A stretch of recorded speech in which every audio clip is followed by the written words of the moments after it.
هغه وایي چې زه طالبم نو مونږ سره زما سره دوه درې ملګري نور مو نو مونږ سره خرچه خلاصه شوه چې پیسې نه وي یا خدای پاک اوس څوک یا الله څوک بس منډې ترډې بس مونږ دا سامان راوغوست او ګاټلی مو تړل او څلور طالبانو چې خپل کلي ته واپس ځای بس چې مونږ روانېدو زمونږ په دې مدرسې پخوا کې یو یهودي دوکاندارو هغه راپاسېد ویل که کوم خوځه ویره مونږ سره خرچه ختمه شوه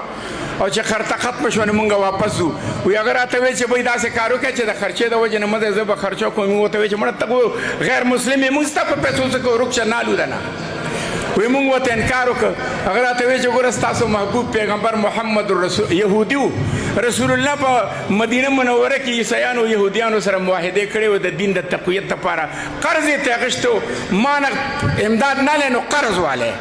خو سبق مه پرېږدی وی مونږ دا خبره ومنله وی مونږ ورته وی چې زه ته کاته جوړه که او لیکه راپسې هغه خرچه شروع کړه او کاته لیکله خلاصه ویم خلاصه دا ده چې مونږ هغه ټول سبقونه برابر کړو فارغ شو او چې بیا رالو نو د یهودي ته مې وی چې هلکه کاته راوباسه چې تا له پیسې درکړو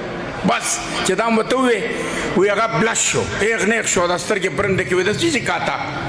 یلکه دا دوه نیم کال هم چې دا خوراک وکړ وی روکشه مړه مونږ سره هېڅ کاتې ماتې نشته ځای خپل کار کوی که ما وجه نه کار څه کوی ما هېڅ نه دي لیکلی نو دا غیر مسلم یې ستا پیسې مې خوړې وې نه بس ما چې څه کړي دي زما رب ته پته ده یهودي خو م الله خو مني که نه بس وی بس مونږ ډېر پریشانه شو خپل کلي ته رالو ابو جعفر محمد ابن جریر رحمه الله تعالی هغه وی مونږ خپل کلي ته چې رالو په ما الله فضل وکړو نو زه حج له بوتلم چې حج له لاړم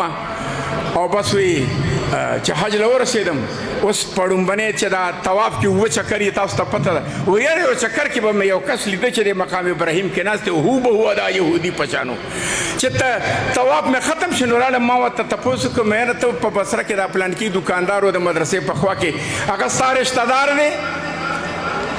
څوک دی هغه وایي ما ورته وایي چې نه خو زه رشتهدار نه خو چې تا څوک لیدلي وایي نه هلته یو دوکاندار و موږ له قرض سودا راکوله وایي خو زه پخپله یم یهودي په کعبه کې ناست نو ته دلته څه کوې ته خو غیر مسلم یې وی نه وی چې په کومه شپه تاسو ما سره بحث وکړه او پیسې تاسو سره ختمې وې او بیا تاسو زه هم رټلم او ما درته وی چې زه خپل کار کوی وی بس د هغې نه بعد چې ماښام شو شپه راله نو ما خوب ولیده دا توجه سره واورئ ښه دا علما و کابرین و مفتیان صاحبان ناست رحمت الله العالمین فرمایي چې من رعا فی المنام فقد رعانی چا چې زه خوب کې ولیدم شیطان زما په شکل کې نه شي راتلی بس وی رسول الله په خوب کې راغی او چې رسول الله په خوب کې راغی یهودي وی ما ته لاسونه داسې کړي وو او چې تا زما د وارث سره وارثانو سره چې مدد کړی دی پتا باندې جهنم نشته ستا دپاره جنت دی تا به الله جنت ته بوځي او یې ما له یې غاړه راکوله او په خوب کې یې راته کلمه ووې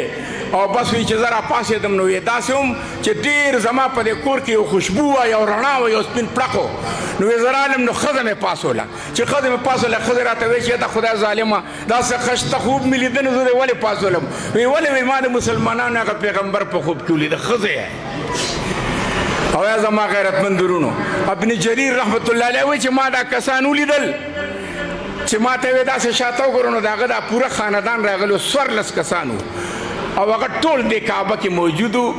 نو یا زما غیرتمند ورونو وی ابن جریر رحمت الله علیه چې ما ورته وی چې دا څه چلو شو وی چې په کومه شپه دا خوب ما لیدلی نو زما په کور کې 14 کسان وو 14 واړو دا خوب لیدلی چې رسول الله راغی